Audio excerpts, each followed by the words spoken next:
ओम शांति। मुरली का डेट है 10 जून 1971 और टाइटल है सेवा की धरनी तैयार करने का साधन है सर्च लाइट। इस मुरली में बाबा ने सेवा की अनोखी विधि और उसकी सिद्धि के बारे में बात की है। हम जानते हैं हमारे इस ब्राह्मण जीवन में एक सब्जेक्ट है सेवा, और इस सेवा को हम हर दिन करते आ रहे हैं। तो उस सेवा को कैसे एक्सेलरेट करना है उसी के बहुत सुंदर तरीके बाबा ने बताए हैं। क्योंकि बाबा ने एक सेंटेंस बोले हैं, अभी समय कम और सफलता 1000 गुण दिखानी। मतलब 1000 फोल्ड्स हमको करना है सेवा के। हम जानते हैं 2 गुना 4 गुना करने के लिए हमको कितना मेहनत करना पड़ता है, बट वो कैसे होगा उसके लिए बाबा ने बहुत सारे सुंदर टूल्स एंड टेक्निक्स बताए हैं उस मुरली में। तो उसको हम डिस्कस करेंगे। लेकिन सेवा के विधि से आने से पहले बाबा मुरली को शुरुआत किए हैं कि बाबा हम सब के मस्तक पर 3 रेखाएं देख रहे हैं। तो उसका पीछे भाव क्या है अगर हम समझेंगे, क्योंकि हम जानते हैं बाबा हमारा कोच भी है, गाइड भी है, तो बाबा ज्योतिष भी है। तो बाबा देख रहे हैं हमारे मस्तक में जो 3 रेखाएं हैं, और उसके द्वारा बाबा ने हमको सम्मान स्थित कराना चाह रहे, हमको सेल्फ एस्टीम स्थित कराना चाह रहे। क्योंकि जानते हैं हम जब कोई सेवा में या कोई विशेष कार्य के लिए जाते हैं, चाहे कोई एग्जाम देने के लिए या कोई युद्ध क्षेत्र में, तो हमको क्या विजय का तिलक देते हैं ना, हमारे सम्मान को ऊंचा करते। तो बाबा भी एग्जैक्टली ऐसे शुरुआत किए मुरली को। तो बाबा कह रहे हैं कि हम सब शालिग्राम के मस्तक पर 3 रेखाएं हैं। वो 3 रेखा क्या है, तो हम हमारे सामने त्रिशूल के चित्रों को इमर्स करते हैं। तो बाबा ने कह रहे सबसे पहला रेखा विजय की निशानी है। जैसे त्रिशूल होता है ना, तो त्रिशूल है विजय, मतलब मन, वाणी और कर्म तीनों सफलता की निशानी है। फिर अगर हम देखेंगे कि त्रिशूल के ऊपर क्या है, एक बिंदी है, वो कहते हैं बाबा दूसरी रेखा, वो है हमारी आत्मिक स्थिति। और तीसरी है त्रिशूल के नीचे जो एक लंबी लाइन होती है, वह निशानी क्या है, हमारा लाइन क्लीन और क्लियर की। क्योंकि सेवा में हमको आत्मिक स्थिति की बहुत जरूरत है, और हमारी बुद्धि की लाइन क्लीन और क्लियर से, वो भी बाबा ने आगे बताई है। तो बाबा ने इसलिए शुरुआत की है कि हमारे रेखा को देख रहे हैं, 3 रेखा को, और हमको बोल रहे कि बच्चे तुम तो विजयी रतन हो ही। इसलिए बाबा कहते हैं ये तीनों रेखा ना तेज होनी चाहिए, तभी जाकर हम साक्षात्कार मूर्त बन सकते हैं व अपने कर्तव्य को सफल कर सकते हैं। यह है सेवा से हमको सिद्धि मिलने की तरीका। बाबा कहते हैं 3 रेखा तेज होनी चाहिए। तो अभी बाबा फर्स्ट पॉइंट कहते हैं, जब हम सेवा में जाते हैं तो क्या करना है। सेवा से जाने से पहले जहां हम सेवा के लिए जा रहे, उन आत्माओं के ऊपर अपनी सर्च लाइट डालना शुरू करते हैं। क्योंकि धरनी तैयार करने का सबसे बड़ी साधन है सर्च लाइट। बाबा ने क्या कहा, सर्च लाइट, जो बहुत पावरफुल होती है ना सर्च लाइट। और सर्च लाइट इतना फोकस्ड होता है कि बहुत दूर तक जाती है। इसलिए बाबा ने आगे कहा है सर्च लाइट मतलब हमारा ज्ञान और योग की शक्ति। तो हम जैसे शाकाश देते हैं ना, बाबा कहते हैं सर्च लाइट जो जहां सेवा करने के लिए जाते हैं। इसलिए बाबा ने कहा सिर्फ बैठ कर के सर्च लाइट देने का नहीं, आप स्थिति ऐसे बनाओ कि चलते फिरते आप सर्च लाइट बन जाओ। वो प्रैक्टिस इतनी चाहिए। इसलिए बाबा ने कहे निरंतर सर्च लाइट समझकर चारों ओर वायुमंडल को बनाने का कर्तव्य अभी से करना है। तो इससे क्या होगा, जब हम सेवा के लिए जाएंगे वो वायुमंडल इतना आकर्षणमय हो जाएगा कि सभी आत्माएं उससे आकर्षित होकर के आएंगे और अपने भाग्य बना करके जाएंगे। नेक्स्ट पॉइंट बाबा कहते हैं कि सेवा के लिए हम तो प्लानिंग करते हैं, लेकिन प्लानिंग से पहले हमको प्लेन बनना है। बाबा कहते हैं प्लेन बुद्धि बनो। क्योंकि अगर प्लेन बन गए तो प्रैक्टिकल ठीक हो जाएगा। और प्लेन बनने के बाद नेक्स्ट स्टेप बाबा ने क्या कह रहे हैं, 3 बातों से हमको ध्यान खिंचवाते हैं। तो फर्स्ट है हम सबको एकमत होकर के रहना, क्योंकि हमारे संगठन की शक्ति है। तो फर्स्ट है एक मत, अर्थात एक के मत पर ही चलना, एक शिव बाबा की मत। दूसरी बात क्या है, वाणी में सदैव एक का ही नाम बार बार हम दूसरे को स्मृति दिलानी है कि सिर्फ शिव बाबा की। और तीसरी है चलन अथवा कर्म में इकोनॉमी। तो बाबा ने बोला कहाँ कहाँ इकोनॉमी करना है, सिर्फ तन में नहीं, वाणी में भी इकोनॉमी हो, संकल्प में भी इकोनॉमी हो, समय में भी इकोनॉमी हो, क्योंकि जब इस इकोनॉमी करेंगे तब हम 1000 गुना सफलता पा सकते हैं। तो इसलिए बाबा ने बोले प्लानिंग क्या करना है हमको इस 3 बात का कि एक मत, एक नामी और इकोनॉमी। जब यह तीनों बातें हमारी स्मृति में रहेंगे तो हमको हर कदम में सफलता मिलेगी। तो फर्स्ट बाबा ने बोले सर्च लाइट, सेकेंड बोले हमारा प्लान बुद्धि, और तीसरा ही है प्लानिंग, एक मत, एक नामी और इकोनॉमी। नेक्स्ट पॉइंट बाबा कहते हैं, चौथा पॉइंट कि सेवा के लिए और एक क्या विशेष गुण चाहिए, बालक सो मालिक बन। तो बाबा कह रहे जिस समय हमको विचार राय देने की कहा जाता है तब हम मालिक बनकर विचार दें, लेकिन जब वो फाइनल हो गया तब उसको हम बालक बनकर के एक्सेप्ट करें। तो इससे भी सेवा से हमको सफलता मिलेगी।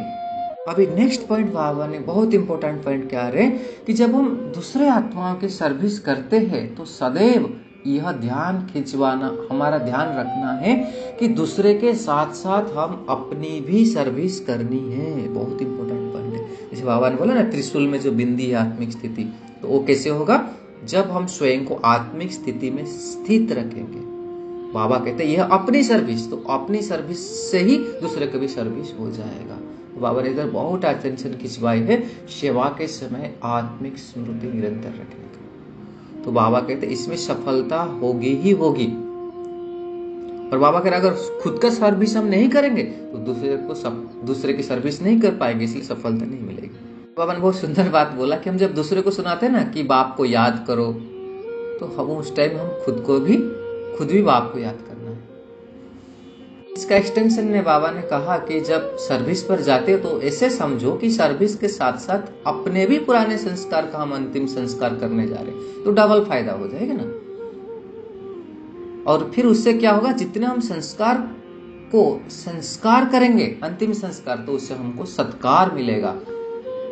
तो सभी आत्माएं हमारे आगे मन से नमस्कार करेंगे। तो इसको बाबा समझाते हुए और आगे कह रहे हैं कि एक होता है ना स्थूल रूप से मन नमस्कार करना, दूसरा होता है मन से। अगर इसका मतलब वो मन ही मन में हमारे गुणगान करेंगे। सेकंड पॉइंट क्या है, जब वो क्या करेंगे, उन्होंने अपने जो दृढ़ विचार है ना, वो भी हमारे आगे क्या करेंगे, वो झुका देंगे उन दृढ़ विचार को। उनके विचार बहुत स्ट्रांग होगा, लेकिन जब हम इस आत्मिक स्वरूप में रहेंगे वो हमारे सामने आकर उनका वो बिलीफ सिस्टम को, वो दृढ़ विचार को समर्पण कर देंगे। हम देखते हैं ना जब दादियां जाते हैं सेवा पर, कितने बड़े बड़े नेता को, राजनेता, धर्म नेता, वैज्ञानिक भी अपने सब कुछ, अपने विचार सहित सब कुछ उनके आगे झुका देते हैं। तो इसका बाबा ने एक बेसिक्स बताया कि आत्मिक स्थिति। फिर नेक्स्ट पॉइंट बाबा कह रहे हैं सर्विस के लिए हमको क्या चाहिए, स्मृति। बाबा कहते हैं एक होता है साधारण स्मृति, लेकिन हमको पावरफुल स्मृति रखना है। सदैव पावरफुल स्मृति से रहने से वायुमंडल पावरफुल रहेगा। जैसे अभी 2 दिन पहले मुरली देखे थे ना, बाबा ने कहते जज कैसे जब अपनी सीट पर रहता है कितना पावरफुल स्मृति रहता है, हमको ऐसे हमेशा पावरफुल स्मृति में रहना है। तो इसलिए बाबा कह रहे अगर पावरफुल वायुमंडल होने के कारण कोई भी आत्मा इस वायुमंडल से निकल नहीं पाएगी, तो सर्विस में ऑटोमेटिकली सफलता होगी। फिर बाबा ने सेवा के फील्ड में और एक नेक्स्ट पॉइंट बताते हैं कि हम क्या करना, सदैव एक दो के विचार को सत्कार देकर के स्वीकार करना है। तो फिर मानसिक नमस्कार वो सहेज करेंगे। और इसलिए बाबा ने कहते सदैव हाँ जी का पाठ पक्का करना है।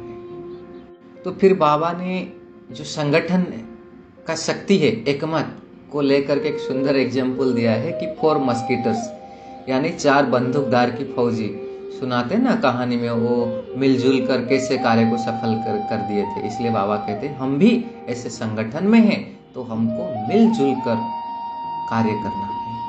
बहुत बड़ी शक्ति है संगठन की शक्ति। तो इसलिए बाबा ने क्या करे, हर एक ना अपने अपने एक विशेष ड्यूटी ले लो, और उस विशेष ड्यूटी को जब जिम्मेवारी से हम ले करके निभाएंगे तो फिर संगठन से हमको विशेष सफलता मिलेगी। इसलिए बाबा कह रहे हैं कि संगठन में होते हुए भी अपने अपने विशेषता का सहयोग दो, क्योंकि सेवा के फील्ड में बहुत सारे सेवा होती है ना, तो बाबा कहते अपने जो विशेषता उसको अच्छे से निभाओ।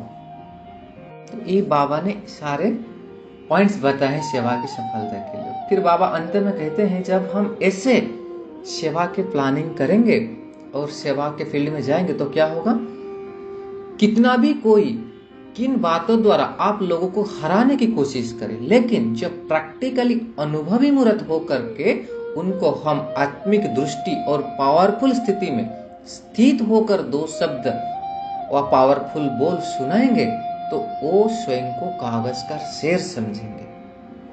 मतलब चाहे कितना बड़ी अथॉरिटी हो, कोई भी फील्ड का हो, लेकिन बाबा कहते हैं जब हम आत्मिक स्थिति में स्थित होकर के ऐसे दो शब्द सुनाएंगे तो वो स्वयं को कागज का शेर समझेंगे, झुका देंगे स्वयं को। ये सेवा की सफलता। इसलिए बाबा ने हमको सम्मान दे रहे कि सदैव ऐसे याद रखना कि हम अलमाइटी अथॉरिटी के द्वारा निमित्त बने हुए हैं, हम अलमाइटी गवर्नमेंट के मैसेंजर हैं। और इसलिए बाबा ने लास्ट में थोड़ा सा प्रिकॉशंस दिए हैं कि कोई भी डिस्कस में ना स्वयं को डिस्टर्ब नहीं करना है। मान लो कोई भी बात का आवाज आ गया, थोड़ा सा कुछ खिटपिट हुआ, हम हमारे स्थिति को डिस्टर्ब नहीं करना है, क्योंकि वो हमारे चेहरे पर और मन की स्थिति पर आ जाता है, पता चल जाता है। अगर ऐसे परिस्थितियां आए तो क्या करना है, बाबा ने कह रहे हैं आत्मिक दृष्टि का नेत्र और मनमना भाव का मंत्र को प्रयोग करना है। जैसे बाबा ने कह रहे रिद्धि सिद्धि वाली दुनिया में कितना कमाल दिखाते, तो हम भी क्या कर सकते हैं, इस आत्मिक दृष्टि से अपने संकल्प को भी सिद्ध कर सकते हैं। वहां है रिद्धि सिद्धि और यहाँ है विद्धि से सिद्धि। तो अगर इस पूरा मुरली को हम जिस्ट के रूप में 10 पॉइंट्स में लेंगे तो क्या ले सकते हैं सेवा में सफलता के लिए। फर्स्ट बाबा ने बोला सम्मान के हिसाब से हमको दिया त्रिशूल, जो है विजय की निशानी है। Second is search light. Third is हमको प्लान बनना है। चौथा प्लानिंग करना है, तो प्लानिंग में बाबा ने बताया एक मत, एक नामी और इकोनॉमी। फिफ्थ बालक सो मालिक बनना है। सिक्स्थ है आत्मिक स्मृति, बहुत इंपॉर्टेंट। सेवेंथ है पावरफुल स्थिति व स्मृति। और एट्थ है एक मत की विशेषता होते हुए भी हम अपनी अपनी विशेषता को सेवा में लगाना है, जिसको बाबा ने एग्जाम्पल दिया था 4 मस्कीटोस का।